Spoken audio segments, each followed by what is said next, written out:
Seguimos analizando el escenario que se abre tras el triunfo de Javier Milei. Vamos ahora hacia el escenario económico. Hoy ha sido un día de pausa por el feriado, pero bueno, hay mucha expectativa y también preocupación por el escenario que se abre a partir de mañana. Nos acompaña ahora Diego de Quino, economista del Centro de Estudios de Economía, Sociedad y Tecnología. Buenas noches, Diego, ¿cómo estás? ¿Qué tal? Buenas noches, Virginia y Fernando. ¿Cómo estás, Diego? Bueno, Bien, bien. ¿cómo ves hoy lo que puede ocurrir a partir de mañana? Bueno, la última noticia que acaba de salir, que mañana habría un nuevo dólar exportador más alto que el vigente, con lo cual yo creo que eso me parece que va a meter un poco de ruido en el día de mañana y sobre el dólar importador no se está diciendo nada. Y a mí me parece que en la medida que no haya una reunión visible entre el presidente saliente y el presidente electo, o al menos entre los equipos económicos, creo que vamos a estar todos estos días sometidos a muchos vaivenes porque va a haber mucho corridillo, mucha información de insight que va a hacer que algunos tomen posición para un lado o para otro. Ya hubo, Diego, algunos encontronazos. En la primera noche, en el discurso de Massa, dijo que, bueno, desde mañana, por hoy, el problema económico era de Milei. Milei dijo, no, pará, vos tenés que estar hasta el 10 de diciembre. ¿Cómo ves que tiene que darse o cómo ves que se va a dar esa transición, teniendo en cuenta la volatilidad de nuestro mercado, ¿no? Bueno, como recién te decía, yo creo que en la medida que ellos no se sienten y no pauten qué va a pasar desde mañana, porque ya el día de hoy está terminado prácticamente, hasta el 10 de diciembre, creo que, y que el mercado, que la sociedad, que los ciudadanos, que los medios de comunicación nos comencemos a enterar, creo que va a haber mucho ruido porque pensemos que el gobierno saliente tendría una situación económica muy desordenada, como para buscar una palabra aséptica. Dentro de ese desorden hay una distorsión de precios relativos. Todos lo sabemos que está vinculado a la brutal inflación que estamos sometidos, pero aparte lo que valen en términos relativos las cosas han perdido sentido. La nafta super con la premium ya parece que una es mucho más cara que la otra. El dólar por un lado es caro, por el otro lado es barato. Bueno, si ellos no plantean información clara y concisa para los mercados y para los ciudadanos, lo que va a pasar es que a este desorden se le va a agregar otro desorden más, que es lo que dicen que harían o que querrían hacer o que los que entregan no quieren hacer, que es un poco lo que empezó a pasar en el día de hoy, ¿sí? Exactamente, Que donde dicen que exactamente. les pidió cosas que no quieren hacer.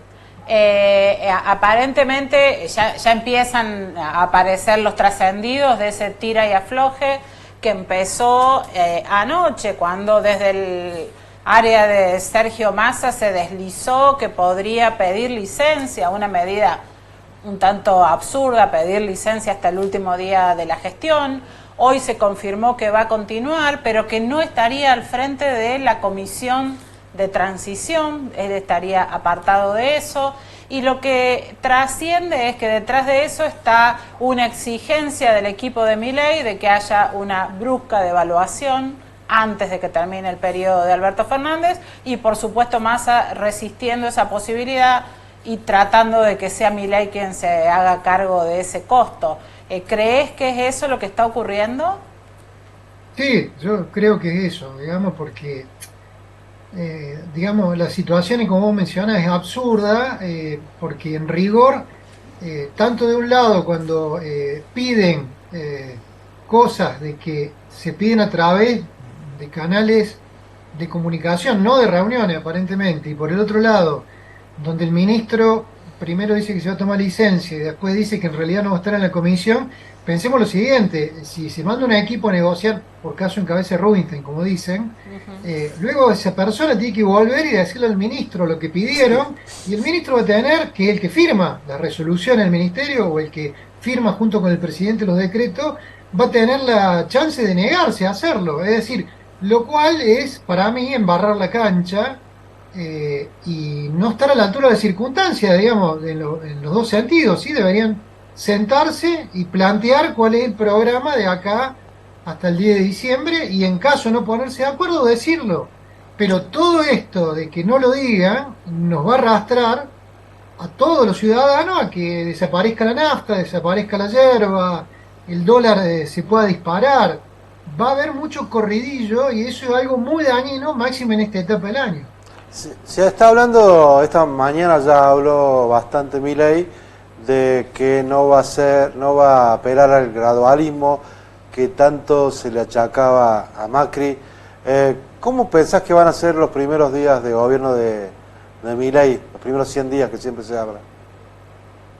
Bueno, veremos, digamos, ellos evidentemente tienen una partida muy dura que el primer gran tema para mí es la inflación y el tipo de cambio, es decir, cómo afrontar el tema del dólar, ¿sí? Argentina no puede funcionar con 170, 180% de inflación anual, no puede funcionar duplicando todos los años la inflación. Pensemos que la inflación de este año, este 170% que vamos a tener, es casi el doble que el año pasado, y la del año pasado es casi el doble que la del otro año. Es decir, no podemos continuar de esa manera y tampoco podemos continuar con 22 tipos de cambio y de un día para otro aparece otro tipo de cambio, el número 23. Es decir, la gran partida que ellos tienen los primeros 100 días, desde mi punto de vista, tiene que ver con esas dos variables, pero para abordarlas, evidentemente tienen que afrontar otro tema que es la monetización, que es la maquinita, como se le dice, permanente para pagar el déficit fiscal, y tienen que cerrarla.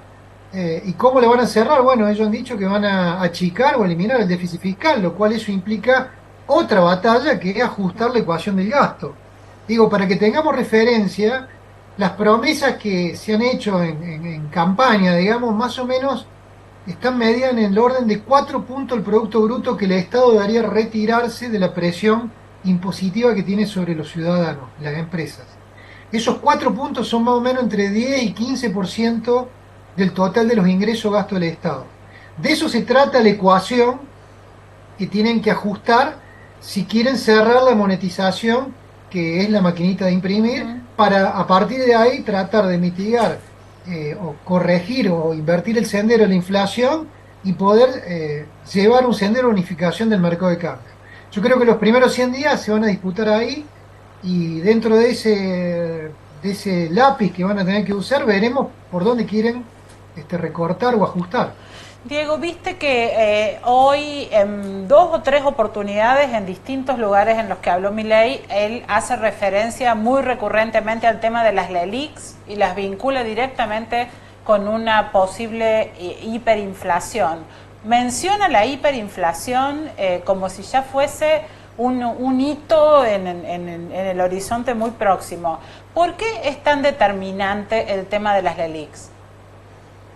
Porque, a ver, digamos, que sea tan determinante es una afirmación de él, ¿cierto? Sí, claro. Esto me corre un costado, pero en rigor las LELIQ representan una segunda oferta de dinero que los ciudadanos no queremos y que la manera que aguardamos es que nos pagan los bancos intereses ridículamente altos, ¿cierto? Están pagando los plazos fijos más de 200% anual de tasa de interés. Y eso se puede hacer no porque los bancos le estén prestando a alguien a tasas superiores, sino lo hacen porque el Banco Central les paga, les emite dinero para pagarle a los bancos a través de la LELIQ y que nos paguen a nosotros esa tasa de interés del 200% anual.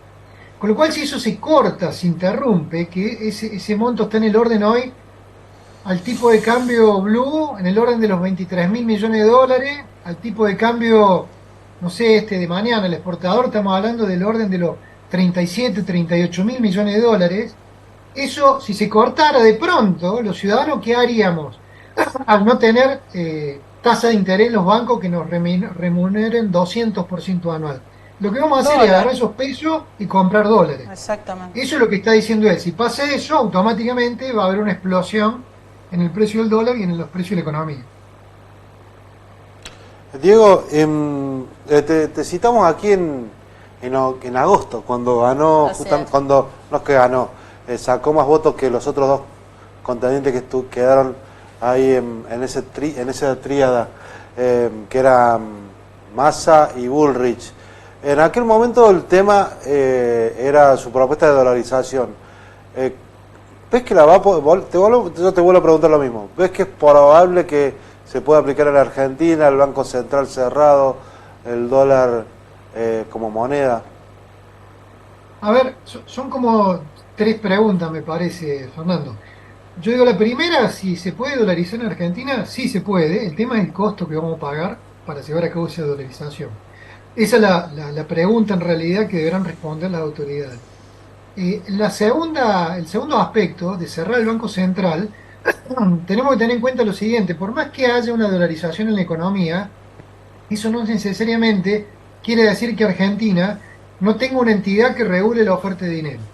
Ahí la segunda pregunta que ellos tienen que responder es si lo que hoy se conoce como Banco Central va a seguir teniendo esa función que es regular la cantidad de dinero y por lo tanto la tasa de interés.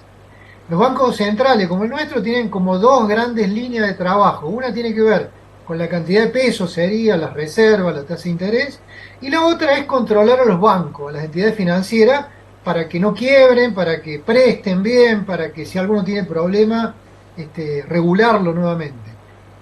Esta segunda función ellos siempre dijeron que la van a mantener, que esa es lo que se llama el rol de superintendencia de entidades financieras. Ahora, la segunda pregunta, como yo te decía, que tienen que responder es si va a haber una entidad en Argentina que regule la oferta de dinero de la economía o no la va a haber. Yo personalmente creo que lo va a haber. Obviamente, con una dolarización, los grados de libertad de su autoridad monetaria son diferentes, pero no quiere decir que no haya una autoridad monetaria que no regule la cantidad de billetes, para decirlo de alguna manera, que habría en la economía. Todo se complejiza enormemente cuando pensamos que no tiene los votos para aprobar nada de eso, ¿no? Hay como una disonancia entre las posibilidades políticas que tiene hasta el momento Milei y la magnitud de las medidas que está anunciando, por ejemplo, para la economía. ¿Cómo ves ese juego institucional? ¿Crees que va a tener el plafón necesario para aplicarlo?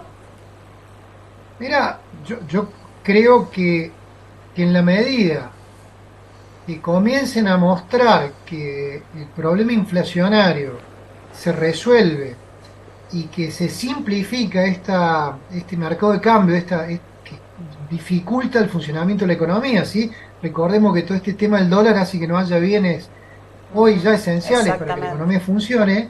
En la medida que puedan avanzar en la solución de eso, yo creo que van a conseguir las mayorías parlamentarias para llevar a cabo las medidas que dijeron u otras. Al revés no creo. Yo la verdad que no creo que el Congreso le dé una carta libre para hacer un experimento de dolarizar y con eso a cuenta de que va a resolver este problema de la inflación del tipo de cambio. La situación hoy no es la del 91, donde habíamos tenido dos hiperinflaciones y una entrega anticipada, ¿sí?, de un gobierno a otro con 6 meses de diferencia respecto al vencimiento de mandato. Hoy la situación es diferente, así que yo la verdad que no creo que pueda empezar por allí, digamos. Ahora, vuelvo a insistir, si ellos en 90 días, en 120 días, demuestran que la política que llevan a cabo baja brutalmente la inflación y regula bien el mercado de cambio y mejora nuestro comercio exterior y el confort de los ciudadanos, creo que van a conseguir las mayorías parlamentarias. Que la empiecen a construir, digamos. Bueno, Diego... La van a conseguir. Van a conseguir que se voten las leyes que impulsan, porque le va a dar una fuerza muy importante para decirle al Congreso qué tienen que aprobar o qué no. Te agradecemos mucho, Diego, como siempre. Muchas gracias. No, gracias a usted. Que tengan buenas noches. Bien, vamos a un corte y hacemos el cierre. Regresamos.